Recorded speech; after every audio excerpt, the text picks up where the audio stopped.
Hello, who's the ice? Who has the ice right now? That's me. You guys Sorry. couldn't chill for 2 seconds. Hello, everybody, and welcome to Bloody Good Horror. My name is Eric. I do not have any ice. I'll be your host this evening, where we will be discussing Talk to Me, the latest horror hit in movie theaters. It's not Barbie. It's not Oppenheimer. It is this Aussie. It's Aussie Insidious. So here we are. And joining me tonight, first up from Manhattan, New York City, please welcome John to the show. The only ice over here is the ice in my veins. Yeah. Is that why you have the dark shirt on tonight, not the white shirt? Well, I was telling Casey when you were away earlier, I'm on vacation. This is vacation, John. I'm jealous. Don't need a white tee, you know? And next and last up tonight from Indiana, please welcome Casey. Hello. Is your drink situated, Casey? Yes. Okay, good. I was worried. Oh, John. Yeah. Did anybody see Barbie or Oppenheimer yet? No, that was going to be on my vacation list, and instead I went to the DMV. Yeah. I want to watch both of them. I think I'm waiting for streaming at this point. I have been reading some hilariously terrible stuff about Haunted Mansion. Yeah. Yes. It did okay, I think. I mean, it did poorly by what they probably were hoping, but they spent an enormous amount of money on it, like 150 million or something like that. Yep. It's not a great idea. Yeah. Just give me one of those million, John. Change my life. But no, let's make Haunted Mansion instead. I don't know. A little sus, John. Let's do it. We went to the movie theater. Let's talk about it. Let's talk about Talk to Me. This is it, Jennifer. Your big breaking TV. From the prime time. Main feature.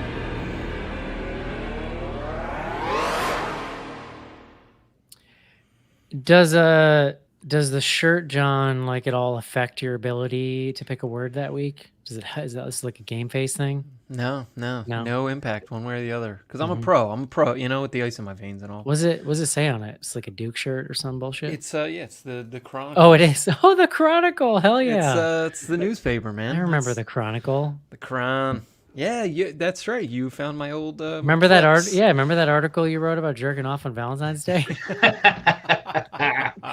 For new listeners, that is not a joke. Only the finest writing in the Chronicle. I believe it was something about watching Law and Order reruns, cranking one out, and playing Call of Duty, right? Or Madden or something? Madden probably, yeah. Not necessarily in that order. Sounds like quite the night. You got to mix it up sometimes, Casey. I'm not going to lie. I'm into it. All right, John, please bring us the word of the day.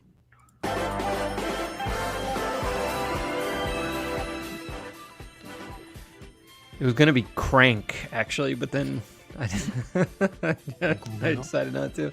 I haven't heard someone say crank on a long time. I just think it's very illustrative of a certain kind of experience that happens sometimes. Huh? Yeah. Sometimes it's perfunctory as well. I feel like you're sharing more than we need to know. Yeah, it's a weird night. The word is embalm. E-M-B-A-L-M. Embalm. Couple of definitions here, but the one I like, the one that's material here: preserve a corpse from decay, originally with spices and now usually by arterial injection of a preservative. Do you know they used to do that in people's homes, like not that long ago? Like with the spices or with the... No, like with formaldehyde in like the early 20th century. They just do it in your house. They just show formaldehyde. No, I definitely did not know that, and that's pretty gross. Comes to us from the Old French embaumer, which really it's the same. I mean, balm, right? Like a bomb, and then embalm. Who told you to put on the a bomb? Balm goes in. Yeah. Embalm years sounds like one of the characters from Beauty and the Beast. What kind of bomb? Could be. Yeah. It's a classic Seinfeld reference, John. Yes, when Kramer spills the hot coffee on himself, Jackie Child gets very, very upset. Mm-hmm. Jackie Jones. John, tell me about what do you know about Talk to Me? I know Talk to Me. nothing except what I saw on the screen. Wow. Okay. So I knew a little bit. This movie is interesting for a handful of reasons, but one of them, it is directed by twin brothers Danny and Michael Philippou. Wow, 2 weeks in a row, two Anns reviewing. Oh yeah, the last. You're right. The Philippous have been working together their entire life because they're twins. They are famous, Eric. I was curious if either of you did the research here. I obviously did not, but the Philippous are famous for being YouTube creators. So Interesting. they have a channel called, I believe it's called Raka Raka, which I was reading about a little bit, and it was described as horror comedy sketches or something. I don't know. It's been around for a long time. They've like won a bunch of awards. They're like, YouTube famous, and have probably made like a fair bit of money doing that. This is their directorial debut. Danny also co-wrote the script here. In another interesting tidbit I picked up, it says, and maybe you guys saw this in the credits, it's based on a concept. So, like there's like written by, but then sometimes it'll say like story by. This is based on a concept by, and the guy that it's based on the concept by, his name is Daley Pearson. Daley Pearson has produced 151 episodes of Bluey, Oh, which is a love that Bluey. notable export of I guess Australia. I actually don't. New Zealand, Australia. I think Australia. But yeah, so this is an Aussie movie, as you said. It had its world premiere at Sundance, and there was a bidding war, as they say. But A24 acquired it, and so here it is. Yeah, they were saying I did see this was one of if not it was one of A24's biggest openers, right? It is the biggest opener since Midsummer 2019. Crazy. It did like 10 mil, which was way more than they had at least said they were expecting. Pretty crowded box office, you might say. The Barbenheimer still going strong. Mm-hmm. So yeah, this is Eric, you described it as Aussie Insidious. That's not crazy. Not to be reductive, but it's not that far off. No. Yeah. So the setup here is you have this hand. It's like an embalmed hand. It is a mummified hand. At least that's what they say. I mean, it doesn't really look real, but they say it's a real hand. And basically these kids, these like high school, even the youngest one, the Riley, who ends up kind of being one of the main characters, he looks like he's almost in middle school or kind of like, whatever, 9th grade. They're playing a party game where you hold the hand. You go through these like steps. There's like a candle. You hold the hand. You say, "Talk to me." You see a ghost or a spirit that is whatever. It's just like there with you, and then Staring at you in the face. what do they say then? They say, "I let you in," or something. I let you in, and then the ghost goes into you, and it's basically you have this like high experience, like it's like doing shrooms, or it's like whippets basically. It's like what kids do, it is except being kind of other than treated whippets. like a party drug experience kind of thing. Yeah. So they do that, and as long as you do it for less than 90 seconds, and like there's always someone timing, you sort of like come out of it. Because and the explanation is that if you go over 90 seconds, then they might want to stay. Yeah, they like begin to like inhabit you more fully. So yeah, like we should say the movie opens with a pretty wild opening scene where you see an older brother showing up at a party looking for his younger brother, or vice versa. They're like two older kids.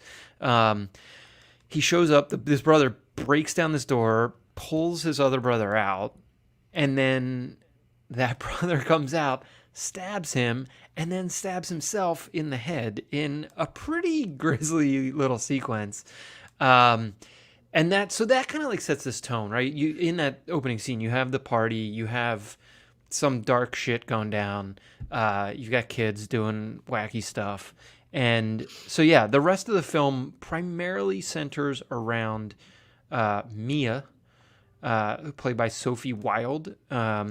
She has lost her mom. Her mom may or may not have committed suicide. It's sort of like an open question, at least for Mia.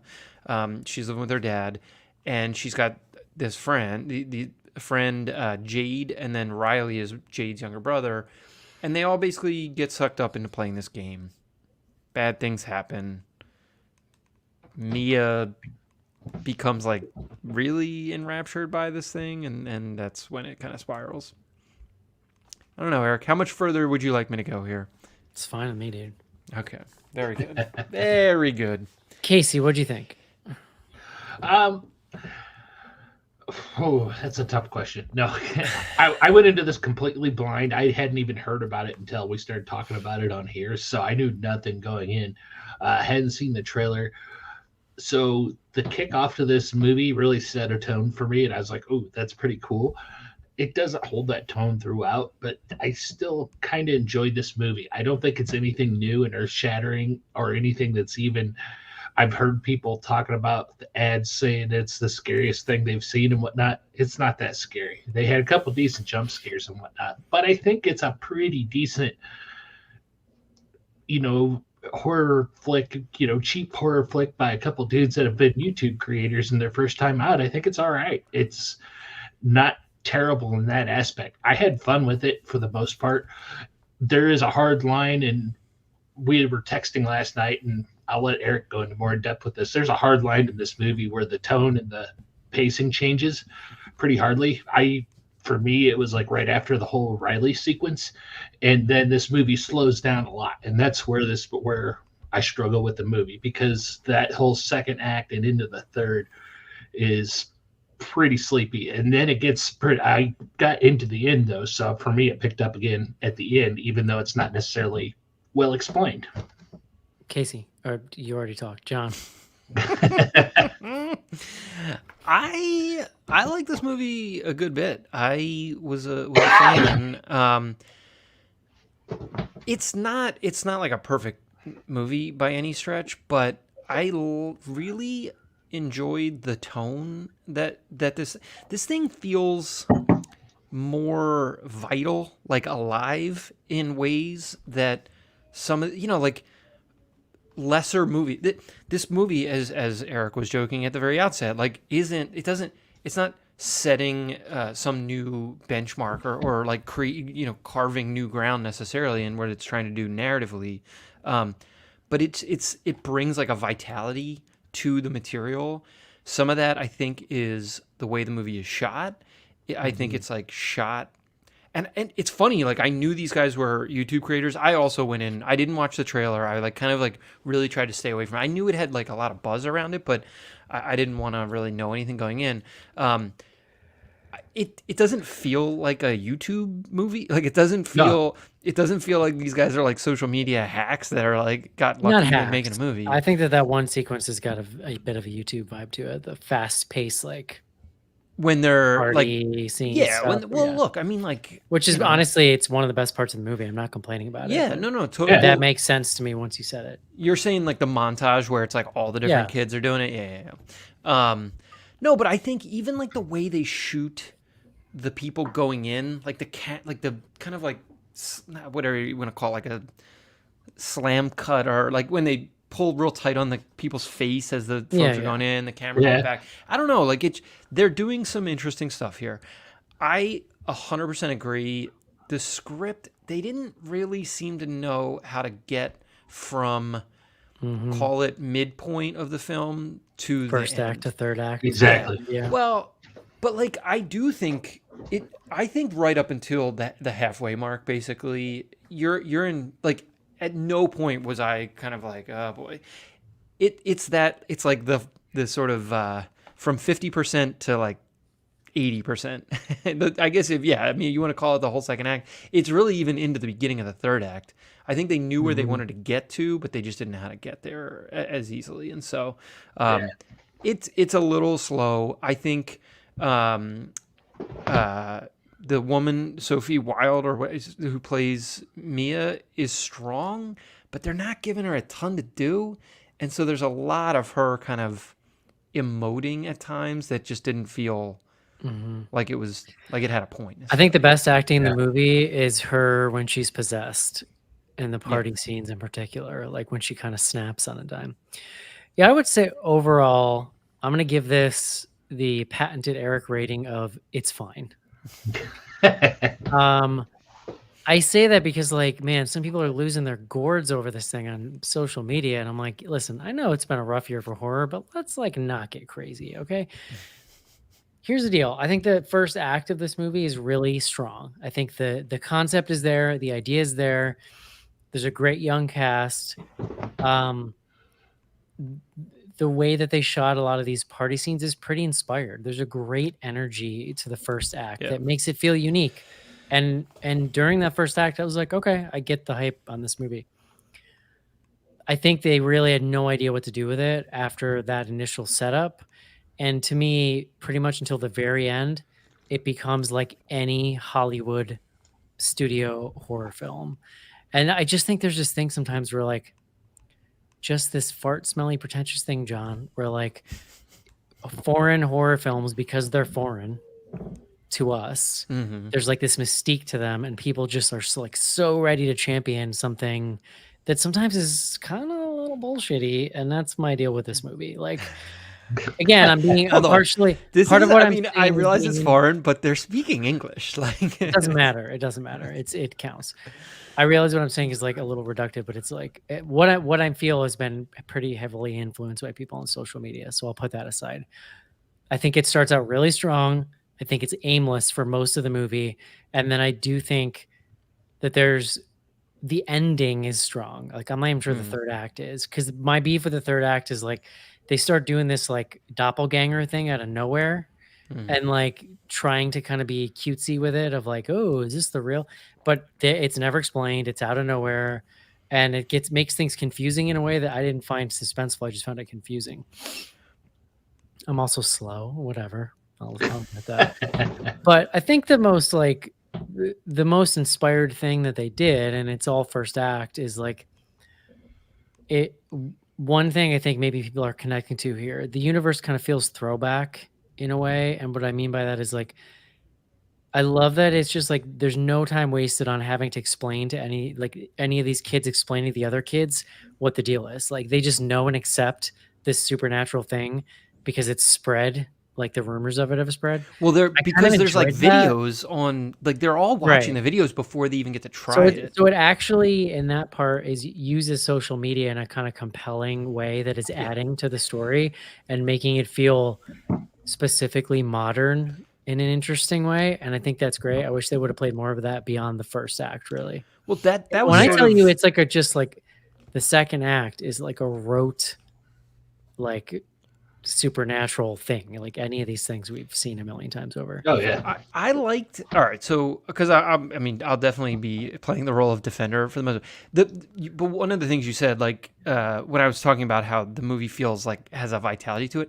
I thought this is one of the first times I've seen a movie that is largely about kids, where they feel like kids. Like, it felt very like true to the experience. I mean, look, we're not kids. We're very much not children. But like it rang true from what I remember. Like going to like, you could have replaced this hand. I mean, I was joking about whippets, but like you could have replaced this hand with like a fucking beer bong or like a regular bong or anything. To that matter, my thought was that hand could have easily been a Ouija board. Yeah, no, well, totally. You can make a sweet bong out of a hand like that if you can get your hands on one. Yeah, I would say this for me. The other real standout part of it too, and I think she elevates it beyond what it actually is this lead actress. This Mia is the character's name. Mia is the character. She's really compelling, and I do think that the base story around her and this kind of emotional center to her character, having lost her mother and the mystery, that did feel very like that was the whole thing behind Smile. Was the one main character's like would have flashbacks of her mom dying, then it turned out the end it was suicide. See, I thought it was more like like Pet Cemetery. There was like a Pet Cemetery aspect to it because a lot of what she's trying to do is to like reconnect with her mom, you know? Mm-hmm. And then it's like she's like chasing that a little bit in any event. Yeah, but I do like the way they presented it here, which is to me it felt it's a tiny thing, but like she didn't all of a sudden see that power and say, "Oh, I'm going to talk to my dead mom." She went through the experience, she got into it, she wanted to try it again, and then somebody else tried it, and her mom showed up, and that's what convinced her to start getting into it. I It think was she nice. was It like, was a nice. there was a little bit of her chasing it. Like she was like wanting to do it a lot more. Yeah, but it gave it a little bit more nuance than we typically see in these kind of movies. Yeah. Mm-hmm.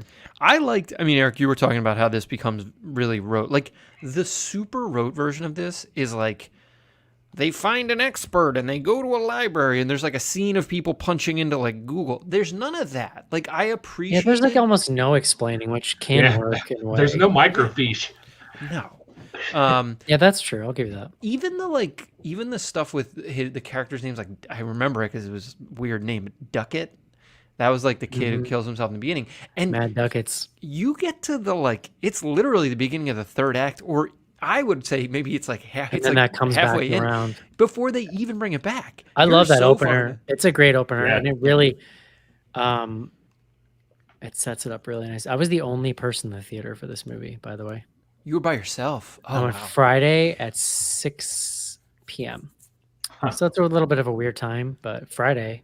Yeah, that's. I also went wild. to the Haunted Mall, which is like not where you would go to the movies. Oh, this is where you were texting us the pictures. Yeah, I was taking pictures on social media. So like, I've discovered randomly in this old ass mall, like one of those malls that's been converted into like half a strip mall, but you can still go inside it, and it's like a corpse inside. It's like the most depressed. There's like it turns into like a flea market almost, and they have an old shitty theater that's been there since I was a child, and the first theater that I guess I've never been in before is tiny. It's like the tiny theater, but it has recliners, like leather. Like it's the only theater that I know of in this whole area that has them. But one whole row was cordoned off with police tape, and one whole chair had a giant plastic bag over it. So I just posted it on Instagram. Was just kind of like, all right, guys, what do we think happened here? Like, what's the deal? It was real weird. Yeah, No one else, just me. I went to, I mean, people in New York City will know what this is, but I went to this place called the Nighthawk for the first time, which is one of these like, the whole theater probably held like 40 people, but it's one of the ones where they like bring you food. You can like order food. Those are the best. Dude, it was sold out. I mean, it was 40-person theater, so it's like, you know, pretty small. So it was an screen. AMC, right? Dine-in? No. It's It's thing? called Nighthawk. Yeah, it's independent, but they have like 3 screens. It was my first time there, and it was. I got a lovely. burger and fries at one of those AMCs once. That was pretty legit. Yeah. Well, okay. So the Riley. Here's another thing that I loved here, and we sort of touched on it. It's a tiny budget, as I think Casey you mentioned. I thought the effects were really good. Like to the extent there's not that many like, you know, there's not like a ton of different effects, but all of the things that they are doing seem practical. When the younger kid starts to really lose it and he is slamming his head, that shit was, I don't want to say it's not like the scariest thing, like, but it is like real brutal. intense. Yeah, it's really intense. Same with that opener, like when, you know, again, like it's practical. I mean, it's basically an action shot. But when that shit goes down, people in our theater were like, "Huh?" You know, it was one of these collective gasps kind of things. Well, that's the highlight of this movie, though, is all those seance scenes, like we've said, the seance and the parties, and they sit down with the hands. I think to me, it feels clear that these guys had a really good, strong idea on what they wanted to do with that hand. They came up with the ending. It's the middle part that wasn't so strong, but there's a lot of care and attention put into all these party scenes and stuff, too. Like Schnars mentioned, the makeup effects are great. And like they had that first jump scare when Mia first sits down and grabs a hold of that hand and says, "Talk to me," and looks up. I jumped, and there was no loud noises to it either. It was just like a quick flash, and it was awesome. I appreciated that. but like even when we talked about how the kids reacted when they became possessed and everything, but I love too like the makeup that they gave them. They became kind of sickly and they got that weird rashy stuff and whatnot. It was just a kind of a cool effect.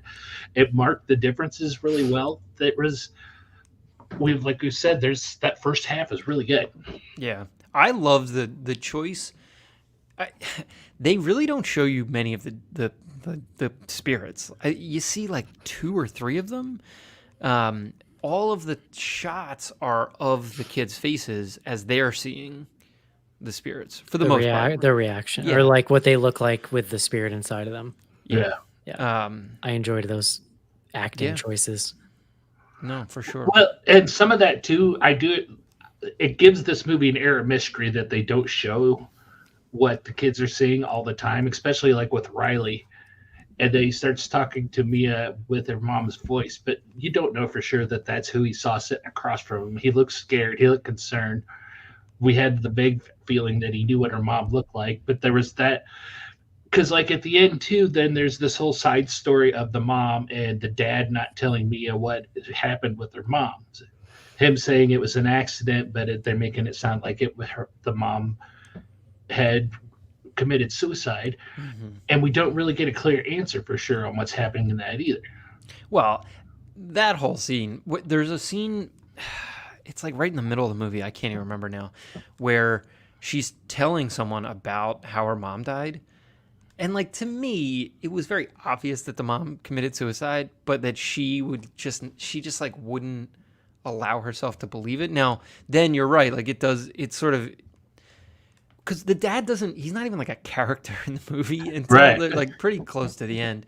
And he kind of comes in and you understand that he is helping her believe what she wants to believe about her mom's death, so to speak. But it was, I don't know. I didn't really know what to make of it. Again, like, I don't know that they even had a super clear idea of like how they were trying to land that either, but because as we get further into it and the ghost mom comes back and starts talking a little more, there's the whole scene where she's saying that's not your dad when they're in the bedroom, dad's pounding on the door and whatnot. To me, it feels like that they had that's where their ideas for the ending started to kick in, and there's trying to give us this misleading tidbits of info to say maybe there's more to these ghosts going on than what they are saying, but they don't do anything to build that in the middle. That's where the issue lies. Yeah. Are we do we think we get a talk to me too? Talk number 2 me? I thought I heard somebody on Slack say that there was 2 more planned, but I don't know for sure. Well, considering it was made super cheap, A24 just bought the distribution rights, right? So if they made a bunch of money, if the filmmakers made a bunch of money, or A24 maybe will fund it. I don't know if they ever do sequels, but I mean, first time for everything. Yeah. They don't really make movies that like beg for sequels. Yeah, not usually. There's no Lamb 2. or like Hereditary 2. Yeah. I like the way the movie ended. The very ending worked for me. I didn't know where they were going to go with it. I didn't love how like her taking the kid to the road and was going to like throw him in the road. Like that seemed like a kind of silly. I mean, again, these are kids. It's Australia. Like maybe they just like have different kinds. Here in the U.S. where everyone has a gun, they would have just been like, yeah, I'll take care of this kid real quick.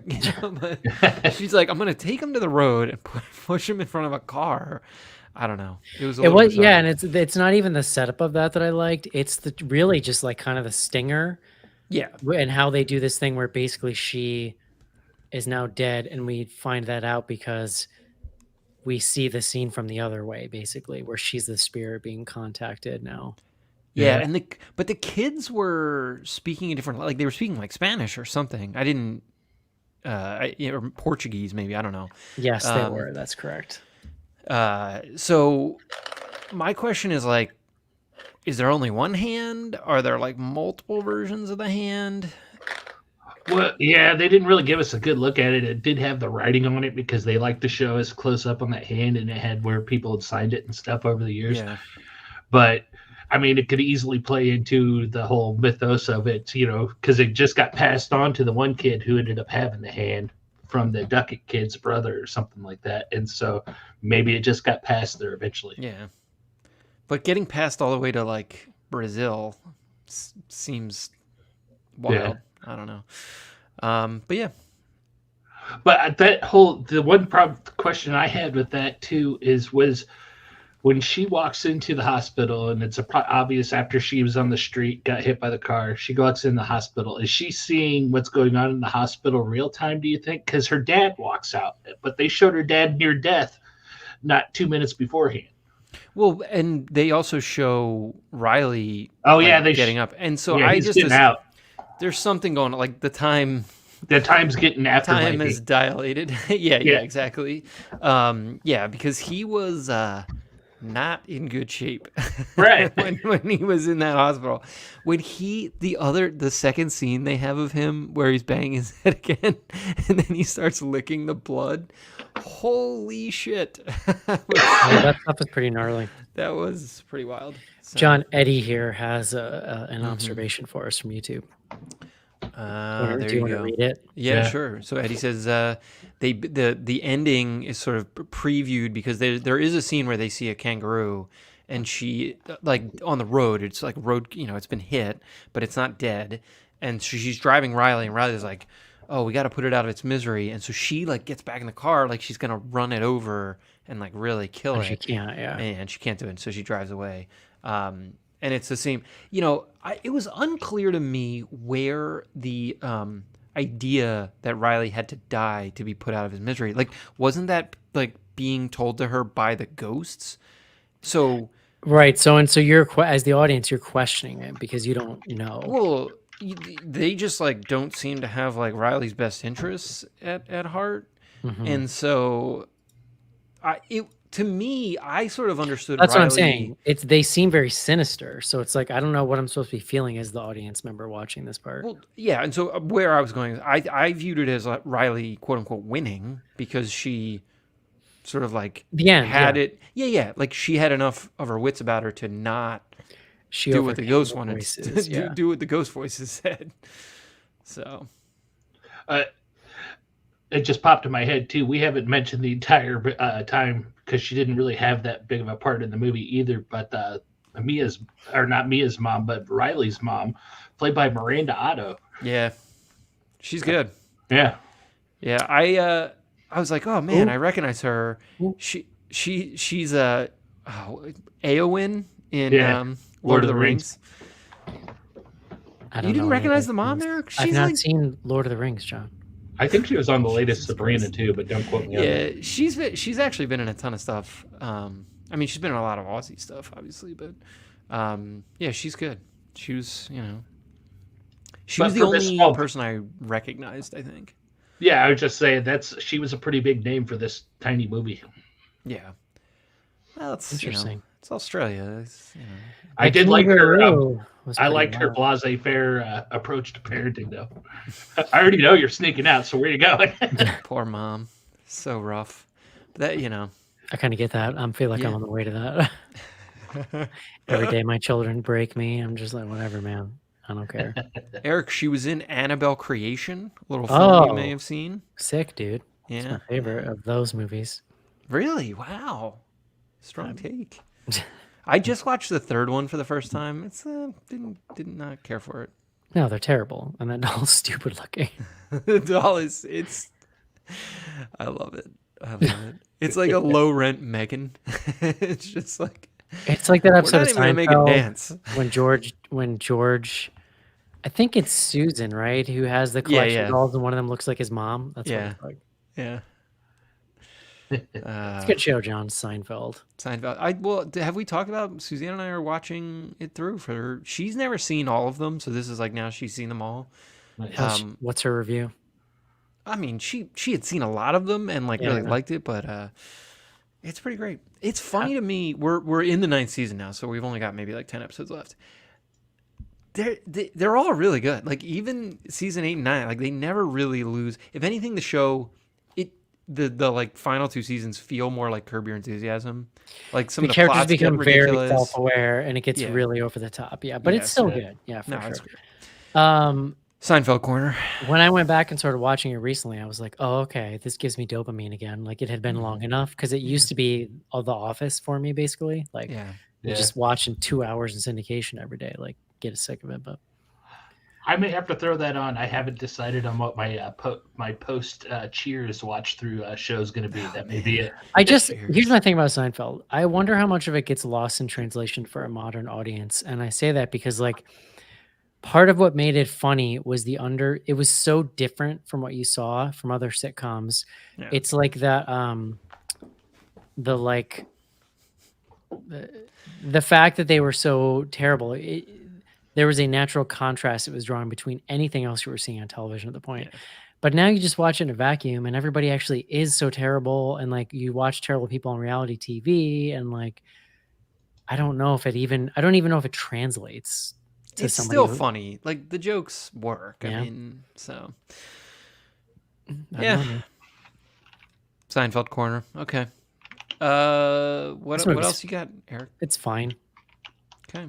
I don't know. I feel like you were more positive on it in this discussion than You know what I did, John? I think I broke the law going to see this movie because I was running, I wouldn't say late, but like I was getting up to it there. you were speeding, you sped. And this is weird because this theater's just like, first of your all, there were car. like 7 kids working at this theater, this like haunted movie theater. I'm like, you don't need this many people.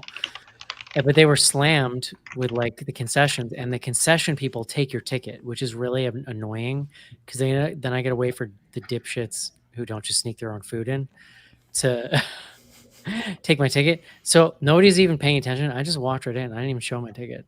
I had one, Renegade. but like they think no one saw that screening of the movie. Are you still getting the paper tickets? Well, that theater actually will, if I take the time to get checked in, they will give me a paper ticket. They're the only one in the area. Yeah. I knew you My were holding fast. My Regal, I have the Regal Unlimited. I buy the ticket through there. I go in, they scan my phone, and then they hand me a paper ticket to go to my seat. I would kill for that. They don't do that at mine. I want no part of that. Yeah. There's basically 2 theaters I go to. One of them is 30 minutes away, and I go to that one if I think I'm going to enjoy the movie and I want to be comfortable. If I just need to bang this shit out and get it over with, I go to this one 10 minutes away, which is where I saw this one. I don't know, Eric. I feel like you're like, well, I don't know. We'll see. Maybe you're gonna see something you like there, and it's. I saw the menu there. Oh, all right. That's good. Uh, The people stood up and said that it was a waste of 2 hours or whatever. Some old lady was so pissed after that movie. Can I tell you about the movie I'm very excited to see probably later this week? Sure. Teenage Mutant Ninja Turtles. That Hell looks pretty yes. sweet. Mutant Mayhem, I think it's called. Dude, I have seen that trailer a handful of times now, and I wish I hadn't, but I think it looks really good. It I'm does gonna look take my pretty good. kids. They don't know anything about turtles. Like they're gonna get a turtles education. I'm very excited. Nice. Sounds awesome. It's good. Still real good. Is that original 1990 movie? Oh, Still yeah. slams. I've seen that movie 50 times. I tried to show it to them.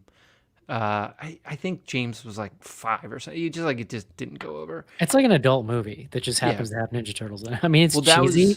was- It's silly, obviously, but like it's done. They took it so seriously, and it's such a hard swing, and I Yeah. love it. That was one of my go-tos when I worked at the video store because it was like rated PG, so you could put it on in the middle Also, of when the day. that movie came out, if you were like into Pizza Hut, man, you were living the Oh, life. yeah. There were so many like Pizza Hut promotional tie-ins. Turtles do love pizza. So Yeah, they do. that's just nature. It's built-in marketing, John. It's brilliant. Yeah. They knew what they were up to. Did you see that Trent Reznor and Atticus Ross did the score for this new Ninja Turtles movie? Oh no. But Mm-hmm. Mm-hmm. I mean, it's all wins here as far as There I'm you go. concerned. All right. Would you recommend this movie, Casey, Yeah, I think so. John, Yes. on video? I guess it's fine. It's fine. All right, let's take a quick break and do some fan mail.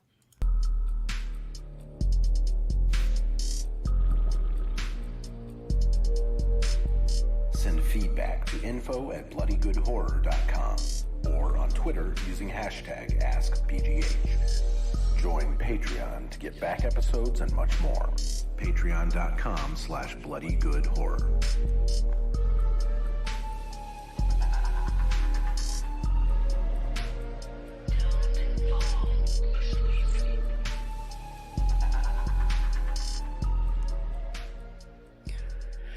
John, would you like to hear a quote of yourself from episode 139? Sure. So, for context, this probably would have been like 2009 or 10. Give or take, yeah. That sounds right. And you said, according to Caitlin and Kissimmee, Mm-hmm. guys, just think, this is the last time you're going to have to pay to see a Saw movie. Which one was it? Who knows? 3? I mean, Hold maybe on, I have can no look. idea. 139. Yeah, that's good. She says, I'm actually pretty stoked about the new Saw movie because I think it should have happened after the first one. Agree? Caitlin and Kissimmee. I don't know what that means. But this is some kind of like, it sits in the chronology somewhere. Like, it's like a between two of the movies or a prequel or some shit. I don't know. So I have it at episode 140 actually, but you never know. I hope they like to. Well, you could have been saying that in anticipation. It was. You're right. Now you're right. 139 was the episode. So that was Saw 3D, which was the last one in the sort of like original run of every year having a Saw movie. Right. But then that one. I don't think I've paid to see one since then. Was Saw 3D the one that had Carrie Elwes in it, who kind of came back and he was like a conspirator? Dude, come on. Don't. That was real. I mean, I believe you. Place back in the chronology, they realized Tobin Bell's got a lot older since those. Then there was the Saw movie that became... The AI makes you look young. Then there was the Saw movie that became a surprise prequel, and they de-aged him basically by putting a backwards baseball hat on him, which was hilarious. But no, I read that they're using some AI bullshit to make him look younger because he's like 80 or something, and he's got to be 60. Yeah, he's really old. Yeah. I think you're right, Eric. So 3D does have Carrie. Yeah. So he just sort of pops up at the end. And he's like, now it's me, Dr. Gordon. Mm-hmm. Yeah. It also there was Chris Rock, Mandalore, Saw. Everyone's favorite. Then there was Spiral, Book of Saw. Book of Saw. That was honestly one of the worst things I've ever seen. Just quote John Schnarr's Hot Garbo. Yeah, that was. Oh boy, did you guys see Jigsaw? I didn't see it. I didn't know. Jigsaw is the surprise prequel. You don't find out until the very end.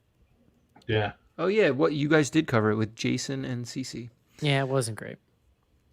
Yeah, I mean, I'm not gonna watch it. I don't think so. But yeah. Here's what I remember from that episode. Jason and I were joking about a Saw trap where you had to eat yogurt that might be expired. I don't know how we got on that, but I remember it. That's a good one. Anyway, thanks, Caitlin. Casey, what's on Twitter? We do not have any tweets this week.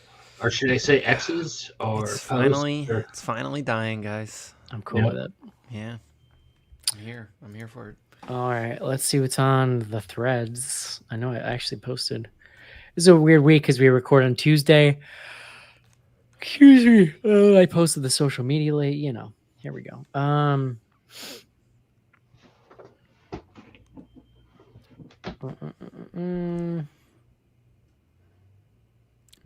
No, we'll just sit here. I'm not gonna lie, John. Threads a little hard to parse sometimes. Would any of you want to be able to hear dead people? Too scary or a nuisance? No, I don't even want to hear the living people that are. That was around. my exact response. Was I don't want to hear live people. So why would I want to hear dead people? Yeah, just before we sat down to record, my wife and I were watching the new Walking Dead series, Dead City. Mm-hmm. And my daughter talked through the entire episode, so I don't need to hear dead people too.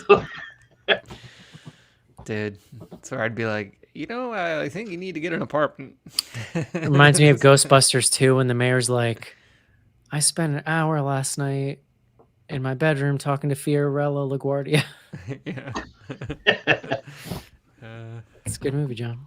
Yeah. It's a good New York City movie. Did you see they pushed back Ghostbusters Afterlife 2? Ugh, they're gonna CGI Egon again. I mean, Nightmare probably. that movie was. That movie but yeah, sucked. It was not good. It sucked. No, I was okay with it. It wasn't like No. great, but it didn't make me angry. That movie, not fine. I wish I'm it gonna say had just like women Ghostbusters. That's what I would have preferred. But I just want it to be good. I don't care who the Ghostbusters are, John. I don't see things like that. if it is not a woke Ghostbusters, I don't get me started. Remember Paul Rudd was in the store and the marshmallow, the state little guys started dancing. And I was like, what the fuck? What? It's a weird movie. All right. Well-adjusted podcast says, well-adjusted horror podcast says, so now that The Haunted Palace is on Shudder, you guys are going to cover it, right? Right? I don't know what that is. Somebody mentioned it in our Yeah. YouTube comments too. Maybe it's the same person. This is the 1963 film.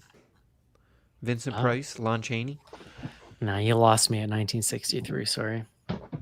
I mean, I would watch it. It's only an hour and 27 minutes, Eric. Oh, it's Roger Corman. All right, I'm I in. don't know. Side question: Shudder also dropped 3 Stuart Gordon classics today.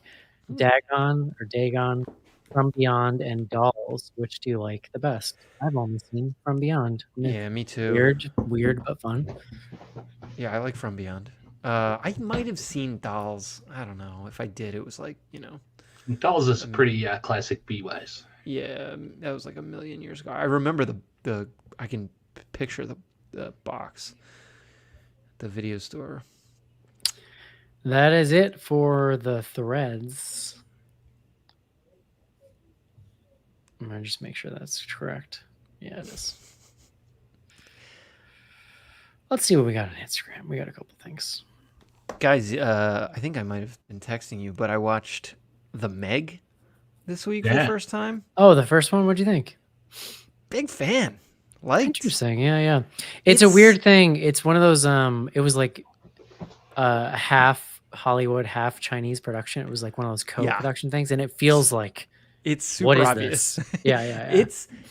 It felt like one of the most sort of like self-aware B movies. Like it was very extremely self-aware. Yeah, it was just for like sure. bear hugging the idea that it was a B movie, and I think I kinda loved it. wanted more Jason Statham because he's like kind of underused, and I wanted more Shark Mayhem. Like you get it in the end, really, but like, Yeah. But it looks to me like this sequel's got that. Well, that's formula yeah.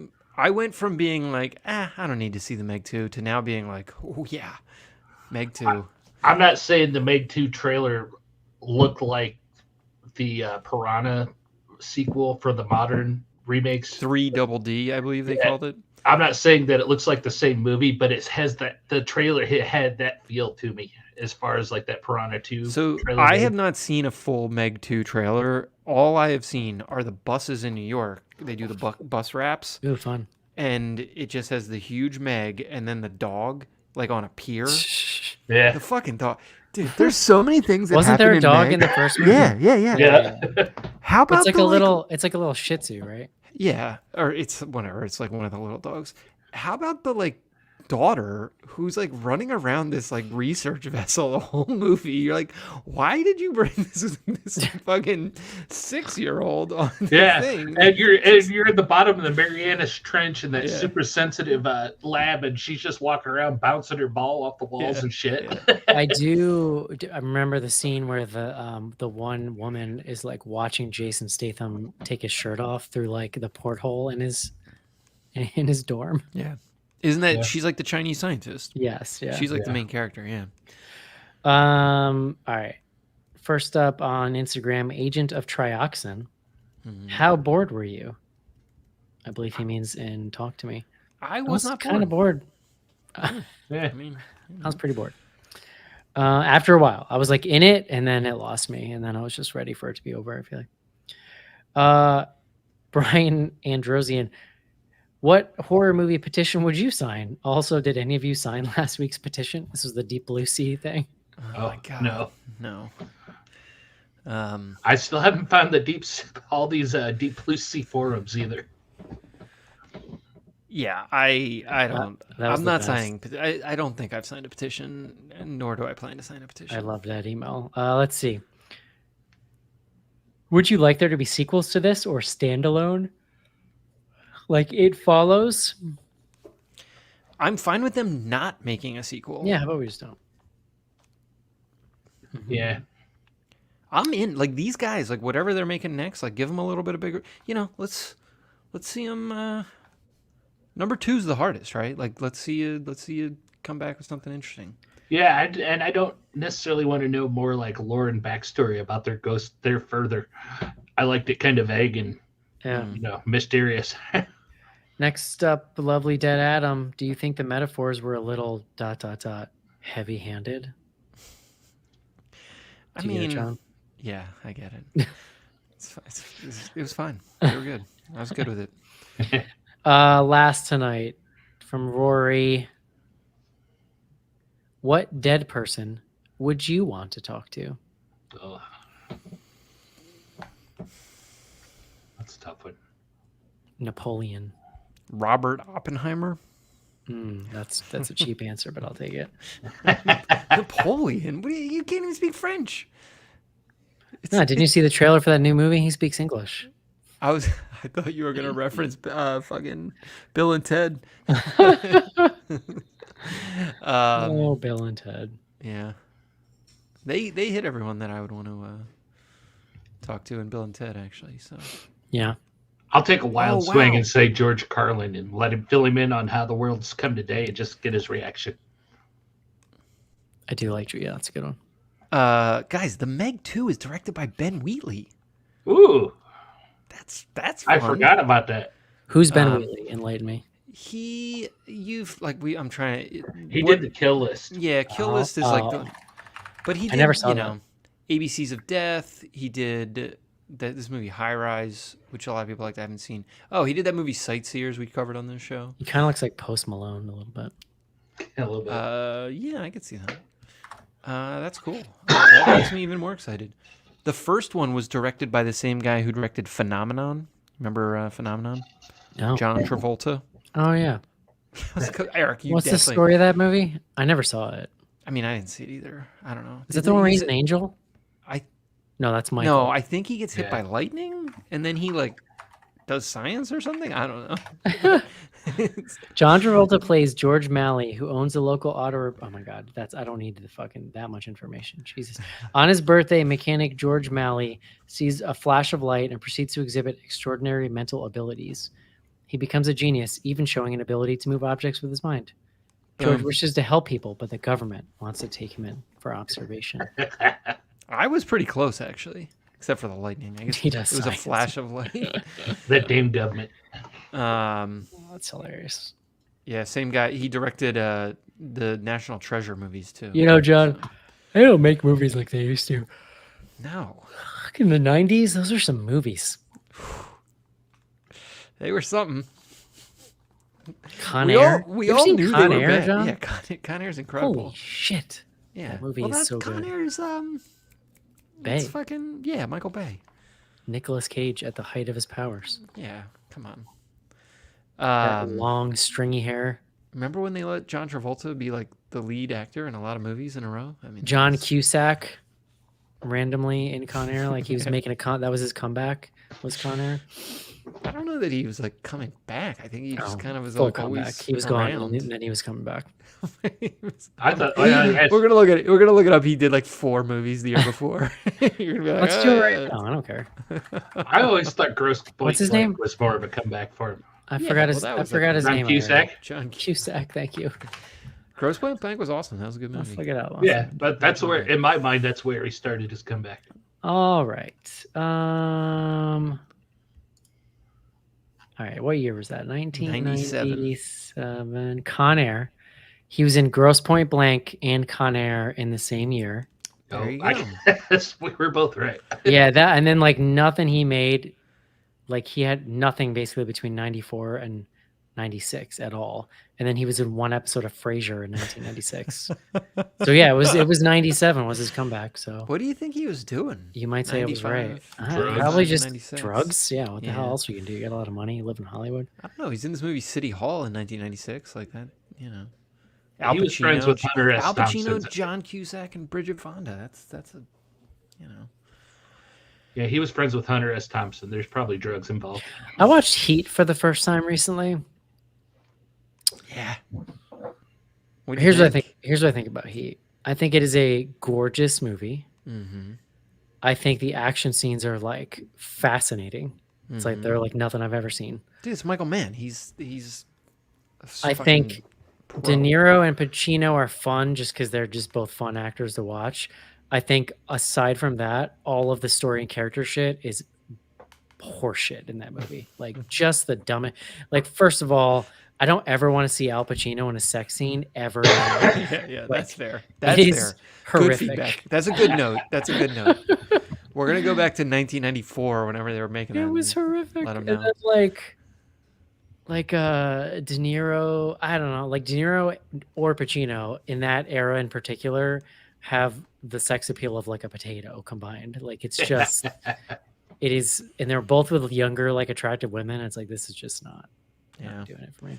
I worked at the video store in college when that came out on VHS, and Heat was a double VHS. Yeah. Like if you cut all the bullshit character stuff out of that movie and just made it like an action, like heist movie, it would be incredible. It probably Yeah, fit I on one don't tape. I haven't seen it. It's probably been. You know what else was on 20 two years since I tapes? sat You know what down else and was on watched two it. tapes, Casey? The Langoliers. How was it? Now that's cinema. Yeah. Other classics. That's all I got for this evening. Um, What are we doing this week? Well, so Meg 2 comes out this weekend. That was why I brought it up. I'll watch Meg too. I will be in Should I go on Maine. Friday night again? Yeah, it sounds like it. So you will need a fill in, but I'm gonna try to see this here joint. Maybe you can. I'll do it from my phone. I'll like step out, Yeah, hell yeah, dude. into that crisp Maine air. No, I'm not. I don't think I'm gonna do that. Ditch your family in Maine to talk to us about the Meg 2. I don't know. A nice drunken vacation stars call in, even for 5 minutes, would be pretty fun, though. It's the hard part for me is gonna be seeing it before I get back from Maine. I think that'll be Oh, the yeah. challenge. But so yeah, we got a lot of theater coming, guys. We got Meg 2, Voyage of the Demeter. I think is the week after that. And then I have something called Birth/Rebirth, but I don't know if that's a thing. I gotta verify. And I still want to do this Jamie Foxx thing. Oh my god! I almost watched that instead of Meg, and then I was like, you know what? We're gonna do it on the show. Yeah, I really want to see that movie. I watched it. It's a good movie. I don't know how much I'd call it horror, but I mean, I'm down to talk about it. I enjoyed it. It's listed as like sci-fi, comedy, action, horror. Like on they literally like have every genre on there. We've done less horror-y. Yeah. Yeah.